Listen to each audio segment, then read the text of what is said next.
এসেছি। আমরা যখন 10টা ভাইয়ের সাথে কাজ করতে যাই তখন আমাদের শরীরে যখন গ্যাসা লাগে তখন আমরা মনে করি যে ভাই রাজনৈতিক ভাই গ্যাসা দিয়েছে। আমরা তখন আমাদের স্বামীর কাছে এসে বলি না যে আমাদেরকে আজকে গ্যাসা লেগেছে শরীরে, রাজনীতি করতে নেমেছি।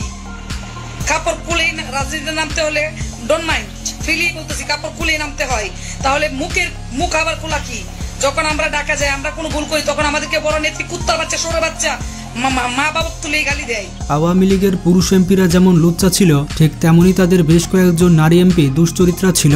এই সকল নারী এমপিরা প্রতি রাতে যেতেন মন্ত্রীদের বিছানায়। আওয়ামী লীগের এ সকল নারী নেত্রীরা মাঠ তো কাঁপাতোই, এর পাশাপাশি খাটও কাঁপাতো। বলতে গেলে দিনে মাঠ কাঁপাতো আর রাতে খাট কাঁপাতো। পুরুষ এমপিদের সাথে পাল্লা দিয়ে তাদের অনেক নারী এমপিরা পরপুরুষে আসক্ত ছিল। এমনকি তাদের নেত্রী শেখ হাসিনাও স্বামী রেখে পরকিয়া করতেন। এমনকি এই লিস্টে শেখ হাসিনার বোন শেখ রেহানা রয়েছে। তো আজকের এই ভিডিওতে আপনারা জানতে চলেছেন আওয়ামী লীগের কোন নারী এমপি রয়েছে যারা পরপুরুষে আসক্ত ছিল, এবং আজকে আপনারা তাদের গোপন ভিডিও দেখতে পাবেন। তো ভিডিওটিতে লাইক দিয়ে বসে যান শেষ পর্যন্ত দেখার জন্য। আর নতুন দর্শকেরা চ্যানেলটি সাবস্ক্রাইব করে ফেলুন।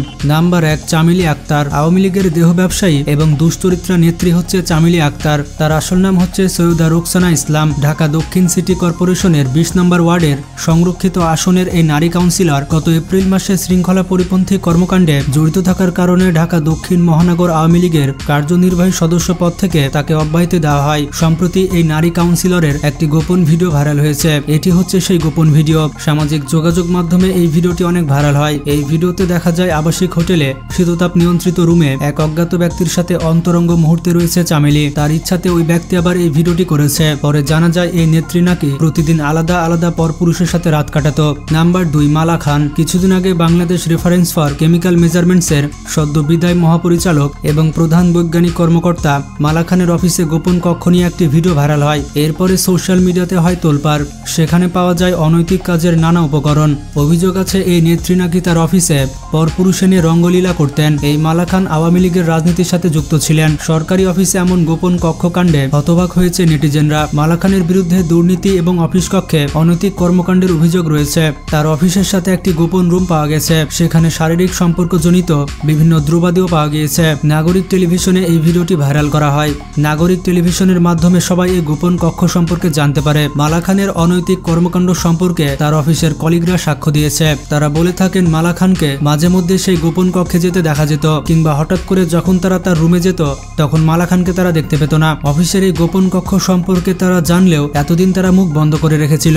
মালা খানের অফিসের পাশে যে গোপন কক্ষটি রয়েছে সেটাতে বিআরআইএমসির উপদেষ্টা রবীন্দ্রনাথ চৌধুরীও প্রবেশ করতেন। সেই রুমে পাওয়া গিয়েছে খাট এবং সুসজ্জিত আসবাবপত্র।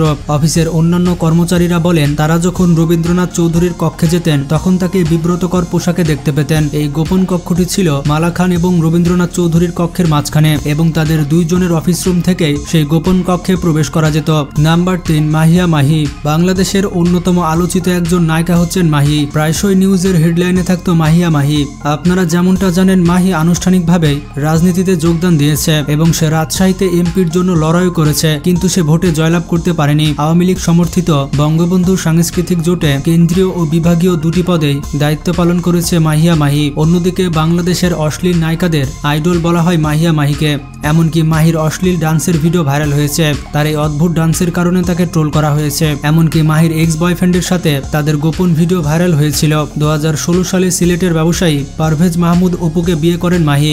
বেশ কয়েক বছর সংসার করার পর 2021 সালে তাদের ডিভোর্স হয়ে যায়। সেই বছরই গাজীপুরের ব্যবসায়ী ও রাজনীতিবিদ রাকিব সরকারকে বিয়ে করে মাহি। এমনটা শোনা যায় শাহরিয়ার ইসলাম শাওন নামে আরো একজন ছেলেকে বিয়ে করেছে মাহি। 2021 সালের ডিসেম্বর মাসে তথ্য প্রতিমন্ত্রী ডক্টর মুরাদের সাথে মাহির একটি ফোন রেকর্ড ভাইরাল হয়। সেই ফোন রেকর্ডে শোনা যায় ডক্টর মুরাদ মাহিয়া মাহিকে গালি দিচ্ছে। আর এই ফোন কল ভাইরাল হওয়ার পর তথ্য প্রতিমন্ত্রী থেকে পদ হারান ডক্টর মুরাদ। ধারণা করা হয় সে সময় দেহ ব্যবসার সাথে জড়িত ছিল মাহি। এমনকি জাজ মাল্টিমিডিয়ার প্রধানের সাথেও মাহিয়া মাহির সম্পর্ক ছিল।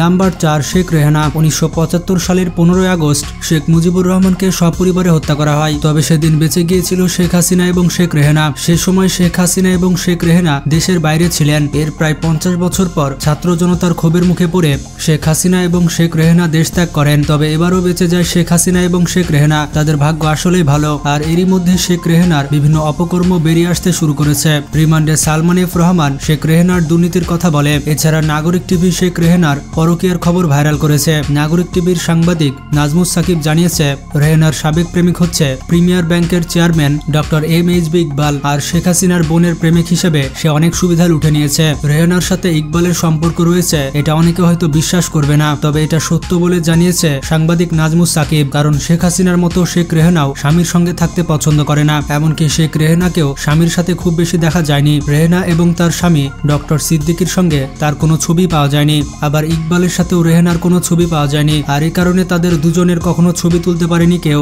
নাম্বার 5, স্বপ্না খন্দকার। ইনি হচ্ছেন ময়মনসিংহ মহিলা আওয়ামী লীগের নেত্রী। তিনি কি বলছে আপনারাই শুনুন। আমরা যখন 10টা ভাইয়ের সাথে কাজ করতে যাই, তখন আমাদের শরীরে যখন গ্যাসা লাগে, তখন আমরা মনে করি যে ভাই রাজনৈতিক ভাইই গ্যাসা দিয়েছে।